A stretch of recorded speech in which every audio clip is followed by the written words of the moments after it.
Dr. Tina Stefanski with us all morning, and you've been answering people's questions as they come in live on Facebook and Twitter.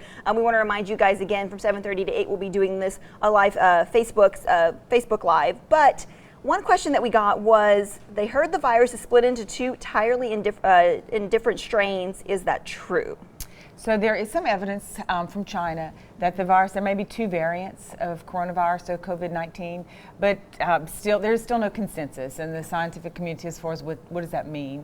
And again, realize that infections were first identified in December in China, and this virus was just identified in January. So we've only known about it for about 2 months, or had the virus identified for a couple of months. So I think there's a lot to learn about this particular virus. But it doesn't seem that it's mutated in any great way. Viruses can typically, that's a very typical property of viruses, to change a little bit over time. You know, we talk about testing. What do people know what do they need to know when it comes to testing? Sure. So I think people should realize that that now commercial labs should have the availability to test. So you should see ramping up of tests this week. So what that means is initially our tests were limited to those individuals who are hospitalized, and then now those people who have travel or for whom the physician really suspects COVID-19. But for most people, again, in the community, we don't see COVID-19 circulating yet in our community here in Acadiana.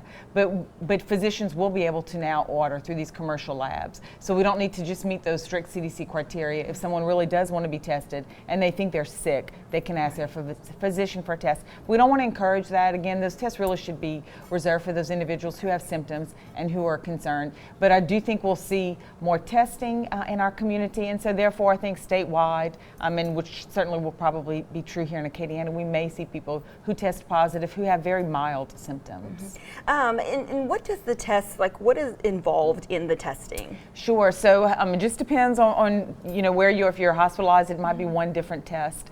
For most people, it'll be very similar to what you have when you're tested for the flu, so a nasopharyngeal swab.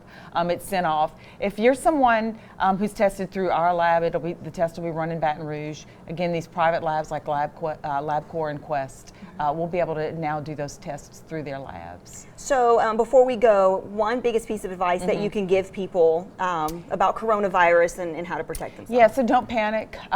Again, most people who are infected with this have very mild symptoms, but I do think we need to be aware that older people are more severely affected. As we have more testing, we're going to know what the burden is of this virus is in our community. So just be thinking, if we do start to see sustained transmission in our community, how do you help protect those most vulnerable? What do you need to do to help support those older individuals in your family, in your neighborhood, in your community, so that they won't have to leave, again, if we do see sustained community transmission here? All right.